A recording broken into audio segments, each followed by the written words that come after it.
प्रिय छात्रों, निर्माण आईएएस संस्थान यूपीएससी 2023 व 2024 के प्रीलिम्स परीक्षा को ध्यान में रखते हुए आप सबके लिए बहुविकल्पीय प्रश्न उत्तर श्रृंखला लेकर आ रही है, जो प्रतिदिन के समसामयिक प्रश्नों के साथ सामान्य अध्ययन के अलग अलग विषयों संबंधी बहुविकल्पीय प्रश्नों को कवर करेगा। ये कार्यक्रम प्रतिदिन शाम 8 बजे हमारे YouTube चैनल पर प्रसारित किया जाएगा। आप अपने अनुभव और सुझाव हमें कमेंट बॉक्स के माध्यम से भेज सकते हैं। नमस्कार, निर्माण आईएएस की इस रिवीजन सीरीज में आप सभी लोगों का स्वागत है। मैं विश्वजीत तिवारी इस रिवीजन सीरीज के माध्यम से आप लोगों का पूरा यूपीएससी प्रीलिम्स के लिए सभी सब्जेक्ट का रिवाइज लास्ट टाइम में रिवीजन करा रहा हूं। देखिए, ये चूंकि जैसा आप जानते ही हैं कि ये जब रिवीजन सीरीज है तो ये आपको ध्यान देना है कि जब मैं प्रश्न बोलता हूं तो आप खुद से अपने आप को रिवाइज करते रहें, बाद में मैं आपको अपडेट भी कराते रहूंगा। ठीक है, तो हमारा आज का पहला क्वेश्चन ये है, रायमोना राष्ट्रीय उद्यान। अब ये आप लोगों ने कितना पढ़ा होगा इस उद्यान के बारे में, ये तो आप ही जानते होंगे, लेकिन ये बहुत इंपॉर्टेंट उद्यान जरूर है। ये मैं जरूर कह सकता हूं कि यहां से प्रश्न बनने की संभावना अधिक है, रायमोना नेशनल पार्क से। तो रायमोना राष्ट्रीय उद्यान के बारे में निम्नलिखित कथनों पर विचार करें। पहला, विश्व पर्यावरण दिवस के अवसर पर पूर्वी असम में रायमोना आरक्षित वन को राष्ट्रीय उद्यान में अपग्रेड किया गया। भाई ये तो न्यूज आपको आनी चाहिए। अगर ये न्यूज है, अगर ये जेन्युइन न्यूज है तो फिर आपको पता होनी चाहिए। ये आपके अपने करंट के नॉलेज को अपडेट कर लीजिए। सेकंड, यह पश्चिम में सोनकोश नदी और पूर्व में सरलभंगा नदी और मानस नदी के दोनों सहायक नदियों से घिरा है। ये क्लियर हो रही है कि ये दोनों किसकी सहायक नदी है? मानस की सहायक नदी है, और इन दोनों के बीच में रायमोना राष्ट्रीय उद्यान अवस्थित है। तीसरा, पेकुआ नदी, यह रायमोना की दक्षिणी सीमा को परिभाषित करती है। मतलब रायमोना नेशनल पार्क की जो दक्षिणी सीमा है वहां पर पेकुआ नदी बहती है। चौथा, यह गोल्डन लंगूर इसके लिए प्रसिद्ध है। यह एक स्थानिक प्रजाति जिसे बोडोलैंड क्षेत्र के शुभंकर के रूप में नामित किया गया है। ऊपर दिए गए कथनों में से कौन सा सही है? चलिए अब आप लोग इसका सही आंसर कर दीजिए। देखिए, पढ़ा होगा आप लोगों ने रायमोना नेशनल पार्क? अगर पढ़ा होगा तो बहुत बढ़िया। चलिए देख लेते हैं कहाँ है भाई रायमोना नेशनल पार्क। देखिए, ये असम में टोटल 7 नेशनल पार्क हो गए हैं, और भारत में आप लोगों को कमेंट में बताना है कि भारत के किस राज्य में सबसे अधिक संख्या में राष्ट्रीय उद्यान है। ठीक है, ये आप लोग कमेंट में बताएंगे। फिलहाल 7 नेशनल पार्क हैं असम में, और उन 7 में सबसे पूर्व की ओर कौन सा है? असम में सबसे पूर्व की ओर है दिहांग पटकाई। ठीक है, याद करिएगा, यहां से प्रश्न जो बनेगा वो बता रहा हूं। सबसे पश्चिम की ओर कौन सा है? सबसे पश्चिम की ओर है रायमोना नेशनल। ठीक है, सबसे उत्तर में कौन सा है? तो सबसे उत्तर में है डिब्रू-सैखोवा नेशनल पार्क। ठीक है, और सबसे दक्षिण में कौन सा है? तो सबसे दक्षिण में है काजीरंगा नेशनल। ये 4 नेशनल पार्क हैं जो असम में उसके 4 दिशाओं में सबसे लास्ट और फर्स्ट को इंडिकेट करते हैं। तो दिहांग पटकाई सबसे पूर्व में, रायमोना सबसे पश्चिम में, डिब्रू-सैखोवा सबसे उत्तर में, और सबसे लास्ट में, सबसे जो दक्षिण में है वो आप लोगों को अक्सर याद ही रहेगा, काजीरंगा नेशनल। तो 4 तो यही हो गए, और 3 और है। तो मानस आप लोगों को याद रहेगा, ओरांग और नामेरी, ये 3 और हो गए। तो टोटल 7 नेशनल पार्क हैं असम में। अब 7 नेशनल पार्क है, इसमें छठा कौन सा था? तो छठा नेशनल पार्क था रायमोना नेशनल पार्क। ठीक है, इसे 2021 में नेशनल पार्क को का स्टेटस दिया गया था, जबकि 7वां है दिहांग पटकाई नेशनल पार्क। इसे जून 2021 में इसको नोटिफाई किया गया था। तो इसका मतलब है कि रायमोना और दिहांग, ये दोनों मतलब सबसे पूर्व और सबसे पश्चिम वाले जो नेशनल पार्क हैं, यही असम में सबसे नए वाले नेशनल पार्क भी। ठीक है, चीजें समझ में आ रही होंगी आप लोगों को। अब यहां देख लीजिए, ये बेसिकली लोकेशन दिखा रहा है कि यहां पर ये मानस नदी बह रही है, इधर से संकोश नदी बह रही है, दिख रहा होगा आप लोगों को। तो मानस और संकोश के बीच में यहां पर ये नेशनल पार्क अवस्थित है। ठीक है, अब आइए जान लेते हैं। विश्व पर्यावरण दिवस 5 जून, इसी समय पश्चिमी असम में रायमोना आरक्षित वन को राष्ट्रीय उद्यान राज्य में 6वें को अपडेट किया गया। तो राज्य का 6ठा राष्ट्रीय पार्क बनाया गया रायमोना को, कब? 5 जून को, 5 जून 2021 को। रायमोना राष्ट्रीय उद्यान बोडोलैंड प्रादेशिक क्षेत्र के अंतर्गत कोकराझार जिले में अवस्थित है। तो ये जिला भी याद कर लीजिएगा कि रायमोना नेशनल पार्क किस जिले में है, तो असम के कोकराझार जिले में, जो कि असम के लगभग सबसे पश्चिम में स्थित जिले में से एक है। पार्क के क्षेत्र में अधिसूचित रिपु आरक्षित वन का उत्तरी भाग शामिल है, जो भारत भूटान सीमा से लगे मानस राष्ट्रीय उद्यान का सबसे पश्चिमी बफर क्षेत्र। तो इस राष्ट्रीय उद्यान के बारे में विशेषता यह है कि यह मानस राष्ट्रीय उद्यान से जस्ट पश्चिम की ओर है और यह भारत और भूटान की सीमा पर अवस्थित है। तो रायमोना नेशनल पार्क भारत और भूटान की सीमा पर अवस्थित है, यह भी एक महत्वपूर्ण जानकारी है। ठीक है, आइए अब यहां देख लेते हैं। यह पश्चिम में सोनकोश नदी, नाम याद कर लीजिएगा, क्योंकि यूपीएससी अक्सर जो प्रचलित नेशनल पार्क होते हैं उनके बारे में जब प्रश्न पूछता है तो उनसे होकर के बहने वाली नदियों के बारे में भी जानकारी पूछ लेते हैं। तो पश्चिम में सोनकोश नदी, याद रहेगा भारत में एक बहुत बड़ी नदी सोन नदी बहती है, ठीक है, जो मध्य प्रदेश से निकल करके बिहार तक जाती है। तो पश्चिम में सोनकोश नदी उसी नदी के नाम पर है, ये उसी के सेम नाम से मिलता जुलता है नाम है, तो याद हो जाएगा आप लोग। और पूर्व में सरल भंगा, भांग वांग खाते होंगे। तो असम में पूर्व में सरल भंगा नदी से घिरा है। तो चलिए, ये अगर सरल भंगा और सोनकोश पूरा नाम याद नहीं भी हो तो भी ये आपको एग्जाम में रिकॉल जरूर कर लेगा। ठीक है, रिकॉल हो जाएगा। ये दोनों ब्रह्मपुत्र की सहायक नदियां हैं। तो यहां पर ध्यान रखना है कि ये दोनों किसकी सहायक नदियां हैं? ब्रह्मपुत्र की। जबकि प्रश्न क्या कह रहा है कि ये दोनों किसकी सहायक नदियां हैं? मानस की। प्रश्न यही कह रहा है ना कि ये मानस की दोनों सहायक नदियों से घिरा है, तो 2 नंबर ऑप्शन गलत हो जाएगा। तो ये मानस की नहीं है, किसकी है? ये दोनों ब्रह्मपुत्र की सहायक नदियां हैं, सोनभंगा और सोनकोश और सरलभंगा। ठीक है, पेकुआ नदी रायमोना के दक्षिण सीमा को परिभाषित करती है। तो ये भी नदी का नाम याद कर लेना है कि पेकुआ नदी ही उसके दक्षिण में बहती है। इसका मतलब है कि यहां पर पहला पूर्वी असम में, तो ये गलत हो गया, ये पश्चिमी असम में है। ठीक है, दूसरा कि मानस की सहायक नदी नहीं, बल्कि किसकी? ये दोनों नदियां किसकी सहायक नदी हैं? ब्रह्मपुत्रा की सहायक नदी, तो ये भी गलत हो गया। तो अब पेकुआ नदी इसकी दक्षिण सीमा बनाती है, सही है। और ये भी ध्यान रखना बहुत जरूरी है कि असम में गोल्डन लंगूर पाया जाता है। ठीक है, गोल्डन लंगूर बहुत ही महत्वपूर्ण है, क्योंकि यूपीएससी ऑलरेडी एक बार गोल्डन लंगूर के बारे में क्वेश्चन पूछ चुका है, आगे भी रिपीट कर सकता है, क्योंकि काफी समय भी हो गया है। और असम के क्षेत्र में क्योंकि नए नेशनल पार्क जहां जहां भी बन रहे हैं, चाहे वो असम हो या तमिलनाडु हो या फिर छत्तीसगढ़ हो या राजस्थान हो, जहां भी नए नेशनल पार्क बने हैं, इन राज्यों में जो नेशनल पार्क है इनके बारे में आप जरूर अपडेट हो जाइएगा। ठीक है, तो और जहां अगर सबसे नंबर ज्यादा वाले नेशनल पार्क है, तो वो तो जरूर ध्यान रखना है। तो गोल्डन लंगूर जो होता है वो असम में पाया जाता है और बहुतायत में पाया जाता है, इसके लिए प्रसिद्ध है। और ये बोडोलैंड क्षेत्र, असम का जो बोडोलैंड क्षेत्र है जहां बोडो जनजाति रहती है, उस बोडो क्षेत्र के लिए इसको एक क्या माना जाता है? इसको आइकॉन माना जाता है, इसको शुभंकर माना जाता है। तो ये 3 और 4 नंबर ऑप्शन सही है, तो सी नंबर ऑप्शन सही हो गया। अब रायमोना के बारे में आपसे जो भी प्रश्न पूछा जाएगा, आप, मुझे उम्मीद है कि अब आप लोग इस स्थिति में होंगे कि अब रायमोना के बारे में आप गलती। ठीक है, चलिए आगे बढ़ते हैं।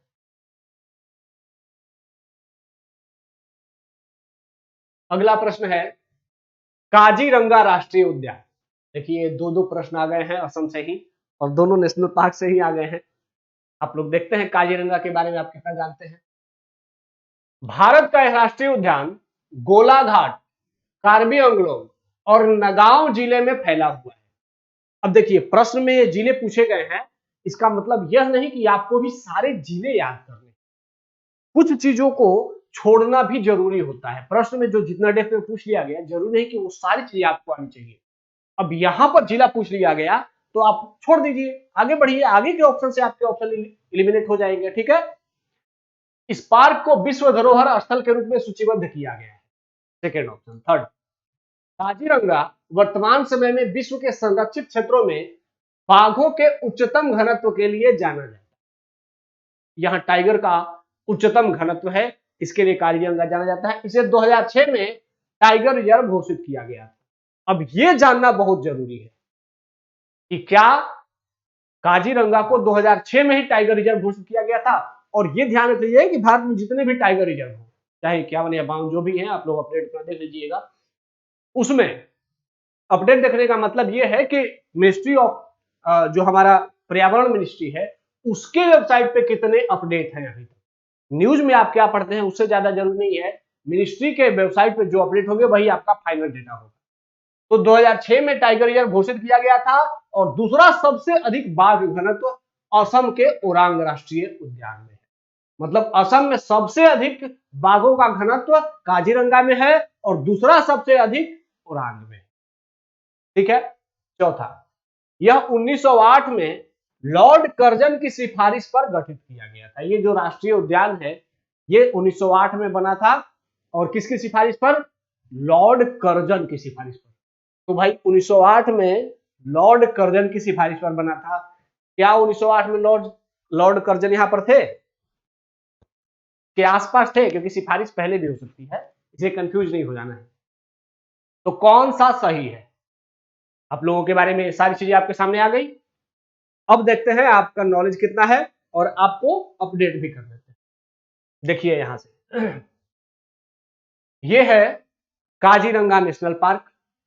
काजीरंगा नेशनल पार्क उत्तर में ब्रह्मपुत्रा नदी, यह ध्यान रखना है कि ब्रह्मपुत्रा नदी काजीरंगा नेशनल पार्क के उत्तर में बहती है, उसके दक्षिण में नहीं बहती है।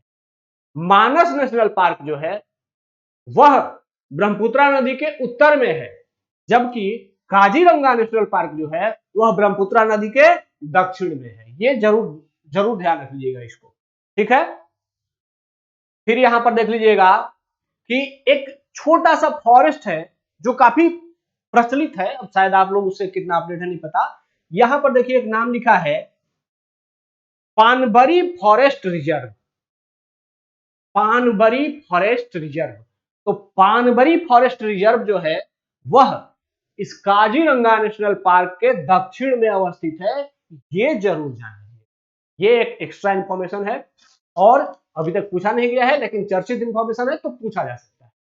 ठीक है, बाकी जो चीजें हैं कि यहां से होकर के कौन सा नेशनल हाईवे गुजरता है, ये भी अगर जाने तो बहुत अच्छा ही है कि नेशनल हाईवे नंबर 37 यह काजीरंगा नेशनल पार्क के दक्षिण से गुजरता है या इसकी दक्षिणी सीमा बनाता है।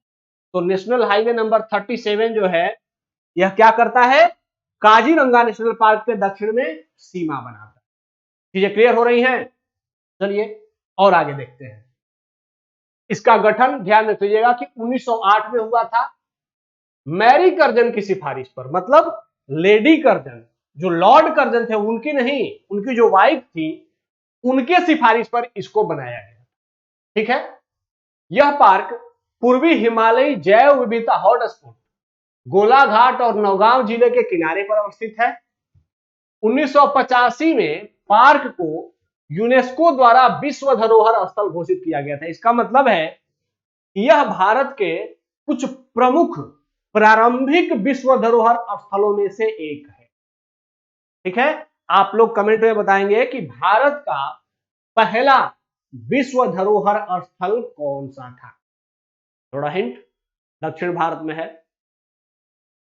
तो ये भारत का पहला विश्व धरोहर स्थल कौन सा था, ये आप लोगों को कमेंट में बताना है। यहां पर है कि 1985 में इसको विश्व धरोहर स्थल घोषित किया गया था। किसने घोषित किया था? यूनेस्को ने। अगला है, ऐसा कहा जाता है कि जब मैरी कर्जन भारत के वायसराय की पत्नी ये केडलस्टन को लॉर्ड कर्जन भारतीय एक सिंग वाले गैंडे को देखने के लिए पार्क गई थी, तो वह वहां पर एक भी एक सिंग वाले गैंडे को नहीं ढूंढ पाई। फिर उन्होंने ही अपने पति को घटती प्रजातियों की रक्षा के लिए तत्काल उपाय करने के लिए राजी किया, जो उन्होंने उसकी सुरक्षा के लिए योजना बनाकर किया। मतलब कि जो लेडी कर्जन थी या मैरी कर्जन जो थी, ये गई थी असम में घूमने और उन्होंने सुन रखा था कि वहां पर एक सिंगी गैंडा पाए जाते हैं। अब ये घूमने चली गई, घूमती गई, लेकिन इनको एक सिंगी गैंडा दिखा नहीं। तब इनको चिंता हुई और उन्होंने अपने पति से कहा कि आप यहाँ पर इसको रिजर्व करवाइए, नहीं तो यहाँ पर जो गैंडे पाए जाते हैं वो समाप्त हो जाएंगे। तो इनके प्रयास से, इनके पहल से इनके पति ने फिर उसको क्या किया? नेशनल पार्क के रूप में घोषित कर। ठीक है। काजीरंगा दुनिया में संरक्षित क्षेत्रों में बाघों के उच्चतम घनत्व के लिए जाना जाता था। इसे 2006 में टाइगर रिजर्व घोषित किया गया था। वर्तमान में सबसे अधिक बाघ घनत्व असम के ओरंग राष्ट्रीय उद्यान में है। ये जरूर जान लेना है कि काजीरंगा में भी टाइगर का घनत्व तो बहुत अधिक है, लेकिन असम में जो ओरांग नेशनल पार्क है वह संपूर्ण भारत में सबसे अधिक बाघ के घनत्व के लिए जाना जाता है। ठीक है, यहां तक चीजें क्लियर हो रही है, याद हो रहा है? ठीक है, आइए फिर प्रश्न पे आते हैं। तो प्रश्न कह रहा है कि यह भारत का उद्यान गोलाघाट कार्बी आंगलों नगांव जिलों में फैला हुआ है। ये तो सही था, और पार्क को विश्व धरोहर स्थल में सूचीबद्ध किया गया, यह भी सही है। काजीरंगा वर्तमान समय में विश्व के संरक्षित क्षेत्रों में बाघ के उत्तम घनत्व के लिए जाना जाता है, यह गलत है, क्योंकि पहला कौन है? पहला है ओरांग और उसके बाद काजीरंगा आता है। ठीक है, और 1908 में लॉर्ड कर्जन नहीं बल्कि मैरी कर्जन की सिफारिश पर गठित हुआ था। तो पहला और दूसरा, ये दो ऑप्शन सही। क्लियर हो गई? अब मुझे लग रहा है कि आपको इससे जुड़ा हुआ अगर प्रश्न पूछा जाएगा तो शायद आप लोग अब गलती नहीं। ठीक है, चलिए ये प्रश्न जरूर याद रखिएगा कि यहां से होकर के कौन सा नेशनल हाईवे गुजरता है। यह जरूर पूछा जा सकता है, बार बार पूछा जा सकता है। अगला प्रश्न, अगला है, अपक्षय के संदर्भ में निम्नलिखित कथनों पर विचार करें। भाई आप लोगों ने अपक्षय और अपरदन तो पढ़ा ही होगा। आइए देखते हैं अपक्षय के बारे में। आप, यह एक स्वस्थानीय, शब्दों पर गौर करना है, यह एक स्वस्थानीय अथवा तदस्थल प्रक्रिया है। वही सेम बातें रिपीट हो रही है कि यह एक स्वस्थानीय, एक ही स्थान पर घटित होने वाली प्रक्रिया है। दूसरा, चूहों द्वारा बिल को खोदा जाना एवं मनुष्य द्वारा खेत की जुताई किया जाना, ये दोनों ही प्रक्रियाएं अपक्षय का एक प्रकार है। ठीक है, तैयार है ना आप लोग? ठीक है, आइए। शैलों का यदि अपक्षय ना हो तो अपर्दन की प्रक्रिया का कोई महत्व ही नहीं होता है। मतलब इस शैलों को अपर्दित होने के लिए अपक्षय का होना जरूरी है। ये थर्ड स्टेटमेंट कह रहा है। चौथा, राष्ट्रीय अर्थव्यवस्था के लिए शहरों का अपक्षय और निक्षेपण अनिवार्य है। अब राष्ट्रीय अर्थव्यवस्था के लिए शहरों का अपक्षय और निक्षेपण अनिवार्य है, ये एक सोचने वाला पॉइंट है। ये आपको एक सोचने वाला स्टूडेंट ही इस बात का, इस ऑप्शन को एलिमिनेट कर सकता है। ठीक है, अब निम्नलिखित में से कौन सा कथन सही है? चलिए मैं हट गया, आप लोग इसका उत्तर देख लीजिए, खोज लीजिए। अच्छा यहां देखिएगा ध्यान से, weathering cause the rock to break down. Weathering अपक्षय, अपक्षय का मतलब क्या होता है कि एक ही स्थान पर चट्टानों का टूट जाना अपक्षय कहलाता है। तो ये क्या हुआ? चट्टानें वही हैं, टूट करके वहीं पर गिरी पड़ी है। ठीक है, तो इसे क्या कहेंगे? इसे वेदरिंग या अपक्षय कहेंगे। लेकिन जब ये चट्टानें किसी भी बाह्य कारक के माध्यम से, चाहे वो हवा हो, चाहे वो जल हो, या अन्य भी कोई कारक, इन कारकों के माध्यम से यह चट्टानें ढलान से उतर करके नीचे की ओर गिरने लगे, तो इसे क्या कहेंगे? इसे कहेंगे इरोशन या अपर्दन। अपर्दन क्लियर हो गया? अपर्दन का मतलब क्या होता है? चट्टानों का एक जगह से दूसरी ओर खिसक जाना या चले जाना किसी भी बाह्य कारक के प्रभाव में। अपक्षय और अपर्दन तो क्लियर हो गए आपके, ठीक है। आगे देखते हैं। अपक्षय पृथ्वी की सतह पर चट्टानों और खनिजों का टूटना या घुलना है। अपक्षय पृथ्वी की सतह पर चट्टानों खनिजों के टूटने या घुलने का वर्णन करता है। पानी, बर्फ, अम्ल, लवण, पौधे, जानवर और तापमान में परिवर्तन, ये सभी अपक्षय के कारक हैं। अब अपक्षय के कारक में आपको इंपॉर्टेंट बात क्या ध्यान रखनी है कि इसमें पौधे और जानवर भी या तापमान में परिवर्तन भी अपक्षय का कारक है। अगर किसी जानवर ने भी चट्टान को ठोकर मार दिया और वह चट्टान दूर तक बिखर गई, अपर्दित होकर के दूर चली गई, तो यह भी एक कारक बन गया, ठीक है। पौधों की पत्तियों से या पौधों के टूटने से अगर चट्टानें टूट गई तो यह भी एक कारक बन गया।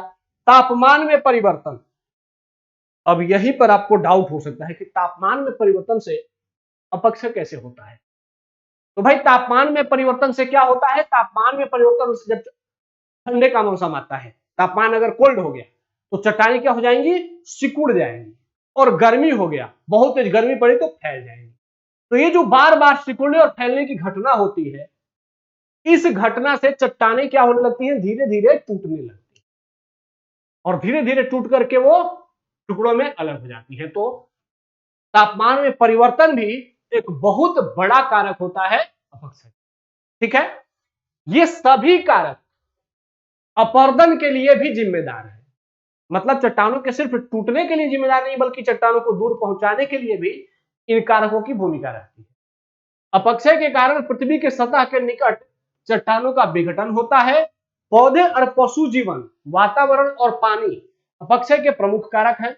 अपक्षय चट्टान के सतही खनिजों को ढीला कर देता है ताकि उन्हें हवा, पानी और बर्फ जैसे क्षरक एजेंटों द्वारा दूर ले जाया जा सके। अपक्षय क्या करता है, चट्टानों को ढीला कर देता है, चट्टानों को ढीला कर देता है। जैसे अगर कोई चट्टान उसमें थोड़ी सी हल्की दरार पड़ी और वर्षा हो गई, उस दरार में पानी भर गया, तो पानी ने क्या किया, अंदर के चट्टान को और क्या किया, हल्का सा ढीला कर दिया। फिर अचानक से बहुत गर्मी पड़ी और गर्मी पड़ से चट्टानें गर्म हो गई, तो गर्म हो गई तो फैलेंगी, तो फैली, फिर बरसात हुई, फिर उसमें और अंदर पानी चला गया। तो पानी जब अंदर गया तो अब उनको एक इकट्ठा नहीं होने दिया, उसको सटने नहीं दिया, तो चट्टानें धीरे धीरे फैलती चली गई। तो ये ठंडा, गर्म और बरसात जो होता है, यह भी चट्टानों को तोड़ देता है। यह अपक्षय की प्रक्रिया है। तो इसका मतलब है कि अब आते हैं ऑप्शन को देखते हैं कि एक स्वस्थानीय या तदस्थानीय की प्रक्रिया है।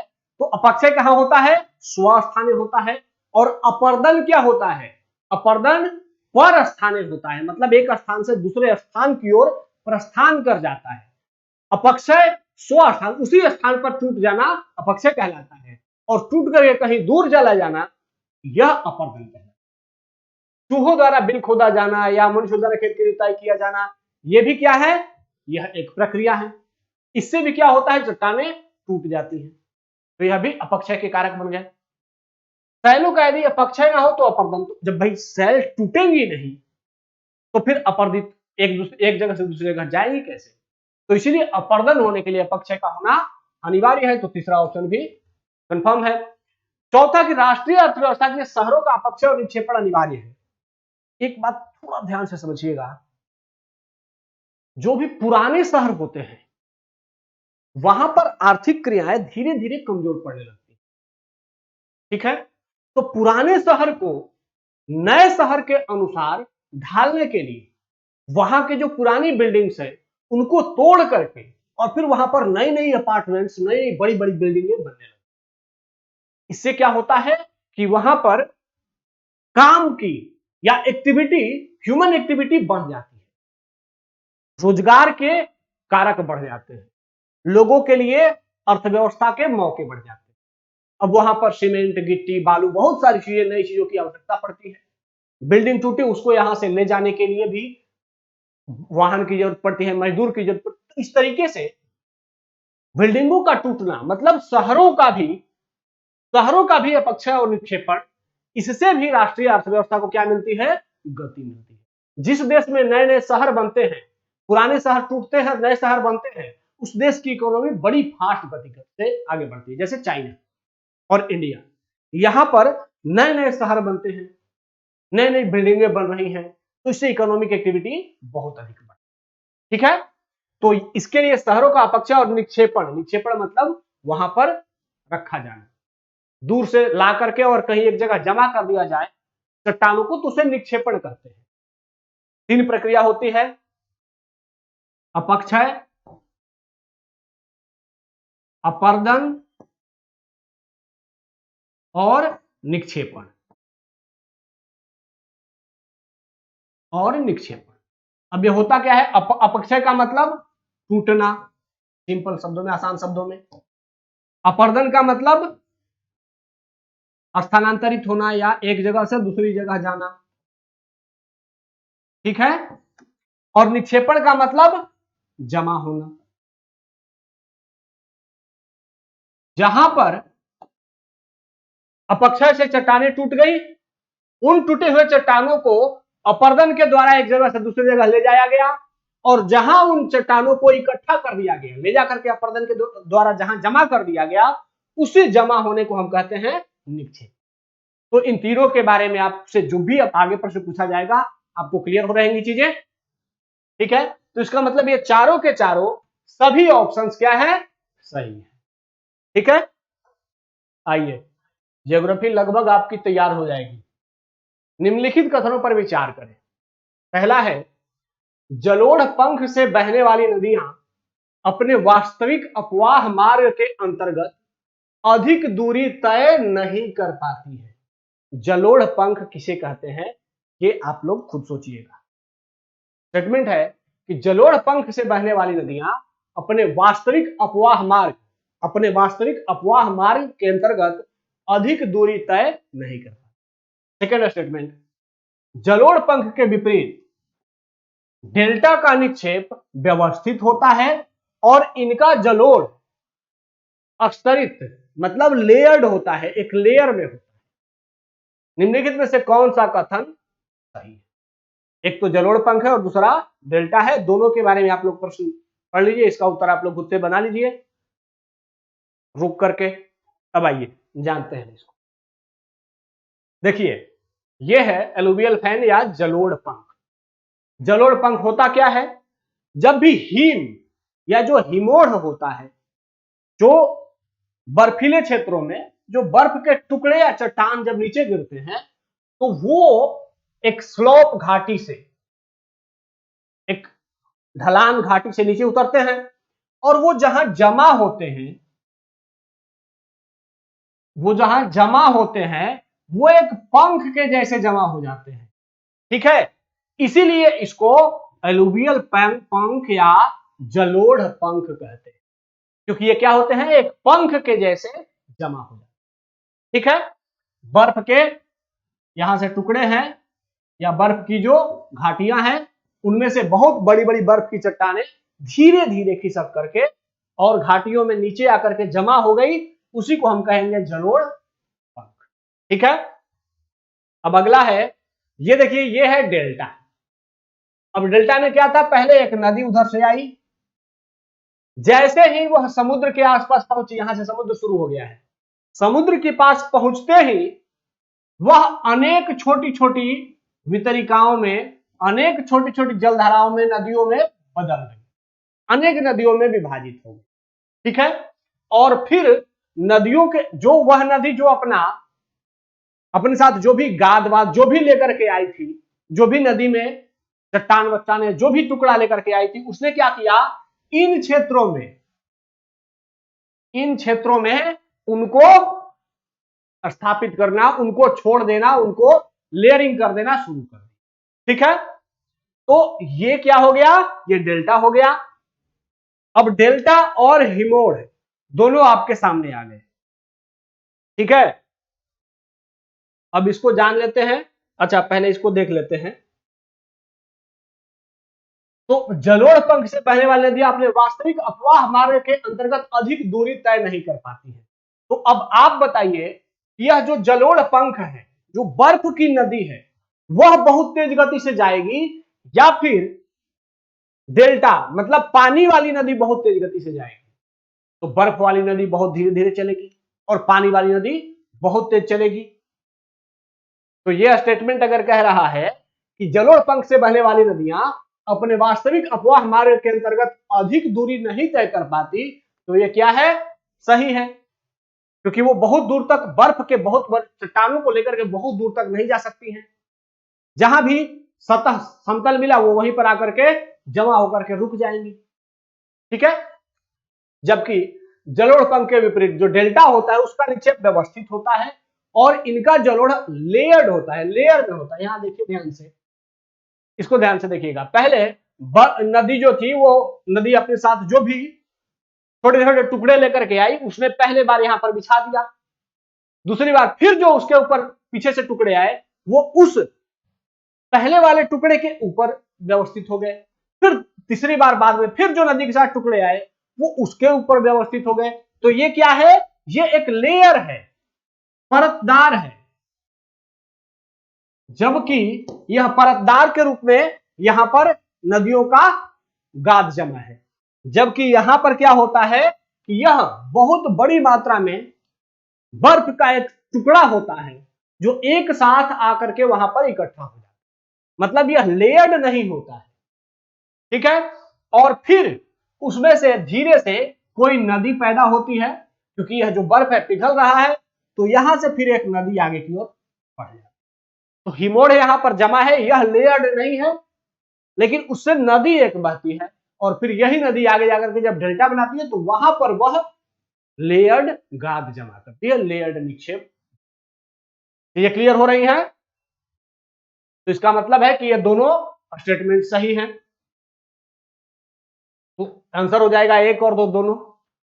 आप लोग जरूर ध्यान रखें कि जो भी मैं आपको बताता हूं आप लोग खुद से भी फील करें कि क्या आपको ये चीजें आ रही थी। अगर आ रही थी तो बेटर है, और नहीं आ रही थी तो आप लोग खुद से अब इसके साथ अपडेट जरूर हो जाइए। आइए आगे बढ़ते हैं। अगला प्रश्न है, हिम स्तंभों के संदर्भ में निम्नलिखित कथनों पर विचार करें। पहला है, स्टेलेक्टाइट एक प्रकार का हिम स्तंभ। दूसरा, स्टेलेग्माइट की बनावट स्टेलेक्टाइट के जैसी ही परंतु इसके ठीक विपरीत होती। निम्नलिखित में से कौन सा कथन सही नहीं है? नहीं को जरूर घेर दीजिए ताकि आप जानते हुए गलती नहीं करें। अब भाई स्टेलेक्टाइट और स्टेलेग्माइट क्या होता है ये आप लोगों ने पढ़ा ही होगा, खूब पढ़ा होगा ना। बेसिकली ये जो वर्तमान में अगर आप लोग भूमध्य सागर के जस्ट उत्तर में जो युगोस्लाविया का रीजन है, युगोस्लाविया एक क्षेत्र है, देश है, उसके आसपास का जो रीजन है वहां पर बहुत अधिक संख्या में ये हिम स्तंभ स्टेलेक्टाइट स्टेलेग्माइट पाए जाते हैं। और ये होते कैसे हैं ये देखिए, यहां से ऊपर जमीन है, जमीन के अंदर ये कोई जलधारा बह रही है, नदी बह रही थी। इस नदी ने क्या किया, जमीन के अंदर एक गुफा बना दी, ठीक है। ये सतह के ऊपर नदी नहीं बह रही है बल्कि सतह के नीचे बह रही है, ठीक है। बर्फ से जुड़ी हुई नदी है, बर्फ की नदी है, सतह के नीचे बह रही थी तो सतह के नीचे इसने क्या कर दिया, गुफा बना दिया।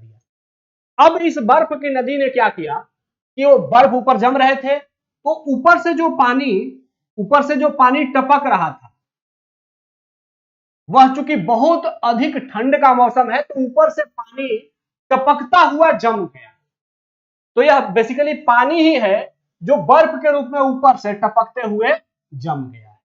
तो जो ऊपर से नीचे की ओर बर्फ जमा होता है उसे ही हम क्या कहते हैं, स्टेलेक्टाइट कहते हैं,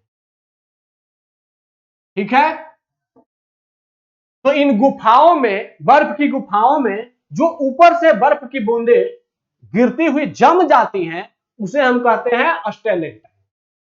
अब यहां से देखिए कि ये जो बर्फ की बूंद ऊपर से गिर रही थी तो कुछ समय तक टपक रही थी, तो नीचे जहां टपक रही थी वह भी धीरे धीरे वहां पर जम रही थी। तो जमते हुए वह भी एक नीचे से ऊपर की ओर बर्फ के चट्टान के रूप में जम गई। तो जो नीचे से बर्फ की चट्टानें जमती हैं उसे हम कहते हैं स्टेलग्माइट। ठीक है, तो स्टेलेक्टाइट क्या है? ऊपर से जो बर्फ की चट्टानें जम गई, और जो नीचे से जम गई उसे कहते हैं स्टेलेग्माइट। एक समय ऐसा आता है कि ये ऊपर से और नीचे से ये बूंदे टपकते टपकते ये ऊपर से नीचे की ओर बढ़ रही है और ये नीचे से ऊपर की ओर बढ़ रही है। ये बढ़ते बढ़ते एक टाइम में दोनों आपस में एक दूसरे से मिल जाती है। तो जब ये दोनों एक दूसरे से मिल जाती हैं तो उसे हम कहते हैं स्तंभ। ठीक है, तो स्टेलेक्टाइट, स्टेलेग्माइट और स्तंभ, ये तीन चीजें होती हैं। कहां ये मुख्य रूप से कहां पाई जाती हैं? ये मुख्य रूप से युगोस्लाविया का जो रीजन है उसी क्षेत्र में ये पाई जाती है। ठीक है, तो यहां देख लीजिए कि स्टेलेक्टाइट है कैल्शियम कार्बोनेट, इसका एक निक्षेप है, कैल्शियम कार्बोनेट का एक निक्षेप है, मतलब बर्फ और चूना पत्थर का मिला हुआ एक निक्षेप है, जो किसी गुफा की छत या किनारों से लटके हुए एक हिमस्खलन जैसा दिखता है।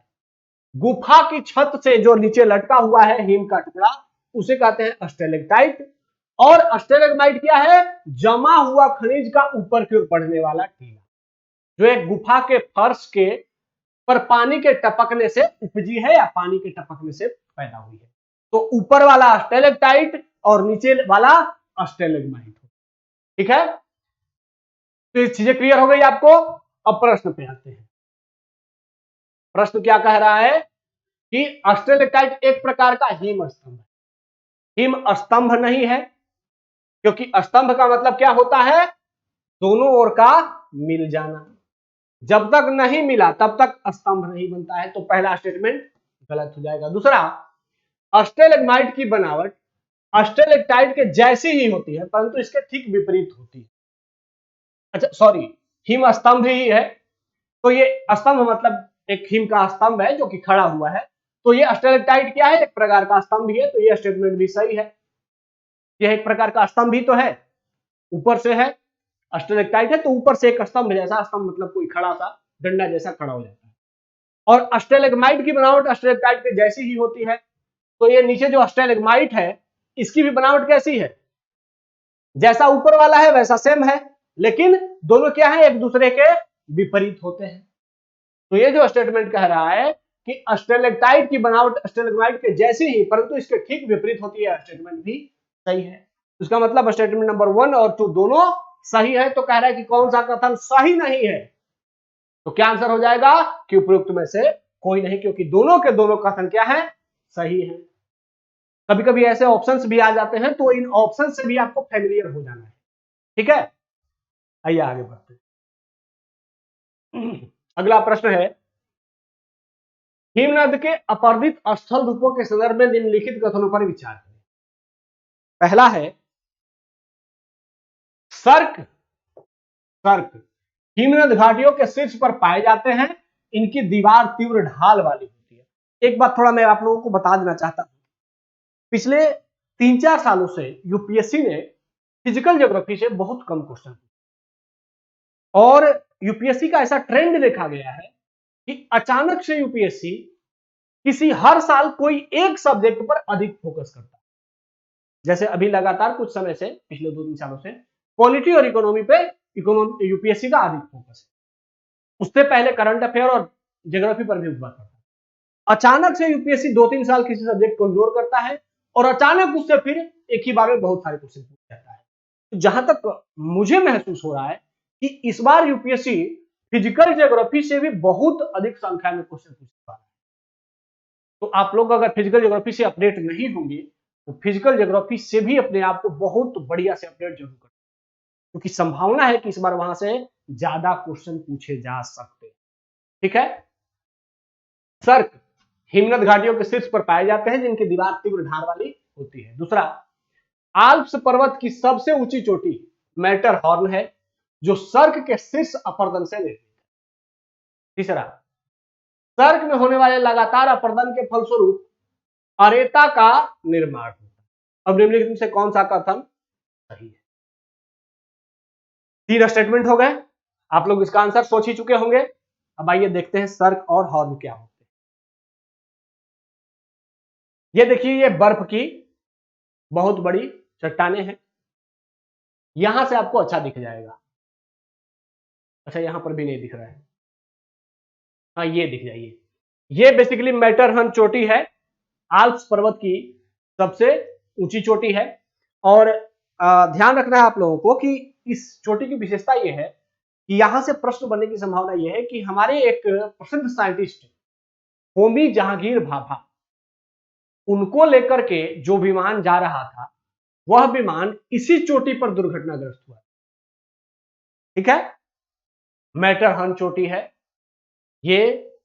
तो यहां पर देखिए, ये आपको एक ढलान दिख रहा होगा, एक इधर ढलान दिख रहा होगा, बीच में एकदम पतली चाकू के धार जैसी एक तीक्ष्ण ऐसा ढाल दिख रहा होगा, जिसके दोनों किनारे से ये ढाल है और बीच में एकदम चाकू के तीक्ष्ण जैसा ये एक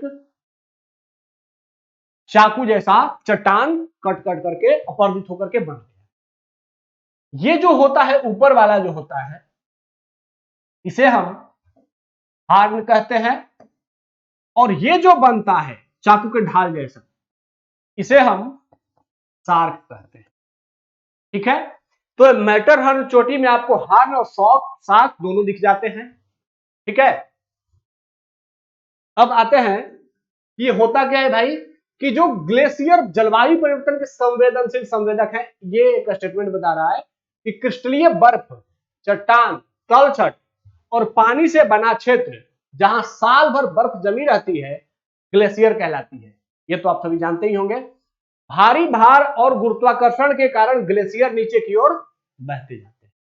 अब यहां पर देखिए गाइस, यहां पर पहले बर्फ जमा है, बर्फ बहुत भार के कारण, चूंकि यह नीचे की ओर बर्फ का टुकड़ा गिरा, तो उसने क्या किया कि इस पहाड़ के जो चट्टान थे उनको भी तोड़ता हुआ वो नीचे की ओर गिरता गया। तो जैसे जैसे वो पहाड़ की चट्टानें टूटती चली गई, पहाड़ का जो ऊपरी हिस्सा था वो एकदम तीक्ष्ण होता चला गया, एकदम चाकू की तरह नोकदार होता चला। ठीक है, फिर है बर्फ की टोपी। यह बर्फ की टोपी एक गुमदागार ग्लेशियर है जो सभी दिशाओं में बहती है। उदाहरण के लिए कनाडा के आर्कटिक में यह एक बर्फ की टोपी का मतलब है कि अगर किसी चट्टान के ऊपर, किसी पहाड़ के ऊपर बर्फ जमा है और वहां से चारों दिशाओं में वहां से पानी गिरता है तो बर्फ की टोपी कहलाता है। फिर है कि घाटी हिमनद, इन्हें अल्पाइन हिमनद या पर्वतीय हिमनद भी कहा जाता है। ये पहाड़ों पर बनते हैं और घाटियों से होकर बनते हैं। हिमनद जो कि भारत में भी है, हिमालयन ग्लेशियर्स जो है उसी को हिमनद कह रहा है। वो ग्लेशियर्स क्या कहते हैं, पहाड़ की चोटी पर होते हैं, वहां से पानी के रूप में वो धीरे धीरे बहते रहते हैं। उसी से हमारी जितने भी हिमालयी नदियां निकली है वो सभी हिमनदी या घाटी हिमनद से या ग्लेशियर से निकले हुए हैं। अब यहां पर है कि हिम चादर क्या होता है, जब बड़े पर्वत के बड़े क्षेत्र में हिम बिछ जाए तो हिम चादर हो गया। सर्क ग्लेशियर क्या होता है, ये छोटे और चौड़े होते हैं। जब ग्लेशियर किसी पहाड़ी हिस्से में पिघलते हैं तो एक आरामदायक कुर्सी या कटोरे के आकार की संरचना होती है जिसे सर्क कहा जाता है। अब ये कह रहा है कि ये जो दिख रहा है आप लोगों को ऐसे चेयर के जैसा बन गया, एक चेयर जैसा बन गया है, ऊपर एकदम तीक्ष्ण और नीचे आकर के ढलान ऐसा हो गया, दिख रहा है। तो इसी को क्या कहते हैं, इसी को कहते हैं, यहां तक चीजें क्लियर है आप लोगों को। अब देखिए, आइए यहां पर कह रहा है कि कौन सा कथन सही है। तो सर्क हिमनद घाटियों के शीर्ष पर पाए जाते हैं जिनकी दीवार तीव्र ढाल वाली होती है, सही है, यह स्टेटमेंट क्लियर है। दूसरा, आल्प्स पर्वत की सबसे ऊंची चोटी मैटरहर्न है जो सर्क के शीर्ष अपर्दन से निर्मित है, यह भी सही है, क्योंकि आल्प्स पर्वत कहां है, यूरोप में है, वहां हमेशा बर्फ जमी रहती है, उन्हीं बर्फ के टुकड़ों के टूटने से वो चोटी, तीक्ष्ण चोटी बनी है। सर्क में होने वाले लगातार आवर्तन के फलस्वरूप अरेटा का निर्माण होता है। अरेटा का मतलब अगर सर्क और तीक्ष्ण हो जाए, एकदम चाकू के नोक जैसा हो, तो उसे अरेटा कहते हैं। तो उसी के टूटने से अरेटा का, तो इसका मतलब है कि तीनों के तीनों स्टेटमेंट इसके सही है। क्लियर हो गई होंगी चीजें आपको। ठीक है, आगे बढ़ते हैं। यहां देखिए, भारत में प्रवास, भाई हम सभी जानते हैं कि हमारे यहां गांव से नगर की ओर, गरीब राज्यों से औद्योगिक राज्यों की ओर प्रवास होते रहता है, ठीक है, या गांव से जिले की ओर या फिर बड़े शहरों की ओर लगातार प्रवास होते हैं। तो प्रवास हमारे यहां इंपॉर्टेंट है, तो प्रवास से प्रश्न भी पूछे जा सकते हैं। उत्तर प्रदेश सबसे बड़े प्रवासी प्राप्त करने वाला राज्य है। प्राप्त करने वाले का मतलब क्या है कि सबसे अधिक प्रवासी वहां पर आते हैं, ठीक है, पहला स्टेटमेंट। दूसरा, महिला प्रवासी ग्रामीण से ग्रामीण प्रवास धारा में उनकी शादी के कारण अंतरराज्यीय और अंतरराज्यीय प्रवास दोनों में सबसे अधिक। सेकेंड स्टेटमेंट कह रहा है कि महिलाओं का प्रवास का सबसे बड़ा कारण क्या है? सबसे बड़ा कारण है उनका विवाह होना। विवाह होने के कारण महिलाएं एक जगह से दूसरी जगह प्रवासित हो जाती। थर्ड स्टेटमेंट, आर्थिक कारणों से अंतरराज्यीय प्रवास के ग्रामीण से शहरी धाराओं में पुरुष प्रवासी सबसे कम है। कह रहा है कि आर्थिक कारणों से जो प्रवास होता है उसमें मुख्य रूप से अंतरराज्यीय होता है, एक राज्य के अंदर होता है, और ग्रामीण से शहरी होता है, लेकिन उसमें पुरुष कम है। चौथा है, प्रवासन के कारण पुश और पुल फैक्टर्स है। पांचवा है, पुरुषों का यह पलायन महाराष्ट्र में अधिक है। ये विवाह काट दीजिएगा। पुरुषों का पलायन मतलब प्रवास महाराष्ट्र में अधिक है। ये 5 फैक्टर्स हो गए। अब इन 5 फैक्टर्स को आप लोग बताएंगे कि इनमें से कौन सा सही है और कौन सा गलत है। चलिए देखते हैं इसको। महिला प्रवासी अंतरराज्यीय और अंतरराज्यीय प्रवास दोनों में सबसे अधिक है। इसका मतलब है कि सबसे अधिक प्रवास भारत में किसका होता है, पुरुष का कि महिला का? सबसे अधिक भारत में प्रवास महिलाओं का, और महिलाओं के प्रवास का सबसे बड़ा कारण क्या है? विवाह, ठीक है, मुख्य रूप से उनकी शादी के कारण। जबकि आर्थिक कारणों से जो प्रवाह होता है उसमें पुरुष सबसे अधिक प्रवासी होते हैं। आर्थिक कारणों से प्रवास जो होता है उसमें पुरुष सबसे अधिक, और सामाजिक कारणों से जो प्रवास होता है उसमें महिलाएं सबसे अधिक प्रवासी होती हैं। ये क्लियर है? आर्थिक और सामाजिक कारक पर भी ध्यान जरूर दीजिएगा। अगला, महाराष्ट्र राज्य प्राप्त करने वाला सबसे बड़ा प्रवासी, मतलब सबसे अधिक प्रवासी किस राज्य में आते हैं? तो महाराष्ट्र में आते हैं। इसके अलावा दिल्ली, गुजरात, हरियाणा या अन्य भी जो भी नगरीकृत राज्य हैं वहां पर प्रवासन होता है। प्रवासन के कारण क्या है? तो 2 फैक्टर हैं। पहला है पुश फैक्टर और दूसरा है पुल फैक्टर। पुश मतलब धक्का देना। अब ग्रामीण क्षेत्र में किसी गरीब राज्य में जहां पर की गरीबी बहुत अधिक है वहां व्यक्ति क्या होता है, गरीबी उसको धक्का देती है कि जाओ तुम किसी अमीर राज्य में जाकर के वहां से कमा करके पैसा दे, तो इसे कहते हैं पुश फैक्टर, ठीक है। दूसरा है पुल फैक्टर। पुल फैक्टर का मतलब कि खींचता है अपनी ओर। अगर कहीं पर बहुत बड़ी संख्या में रोजगार उपलब्ध है, कहीं पर नई नई फैक्ट्रियां लग रही हैं, तो वहां लोग ऑटोमेटिकली रोजगार पाने के लिए खींचे चले जाते हैं। तो खींचने का कारण क्या होता है? उद्योगों का लगना, तो उसे कहते हैं पुल फैक्टर। वैसे कारक जो रोजगार को अपनी ओर आकर्षित करते हैं उसे कहते हैं पुल फैक्टर, और वैसे कारक जो रोजगार के लिए एक दूसरे को दूर भेजते हैं उसे कहते हैं पुश फैक्टर। तो पुश फैक्टर में क्या होता है? मुख्य रूप से गरीबी या बेरोजगारी, ये मुख्य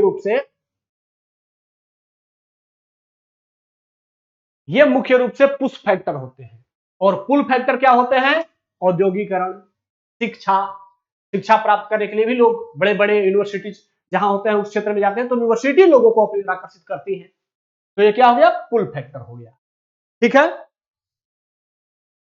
और ये ध्यान रखना है कि विवाह के लिए जो पुरुषों में प्रवास हो रहा है विवाह के कारण, ये भारत में सामान्य रूप से हर जगह नहीं पाया जाता है, ये तो महिलाओं का होता है। लेकिन भारत का एक राज्य है मेघालय, वहां पर शादी करने के बाद पुरुष महिला के घर रहने चला जाता है।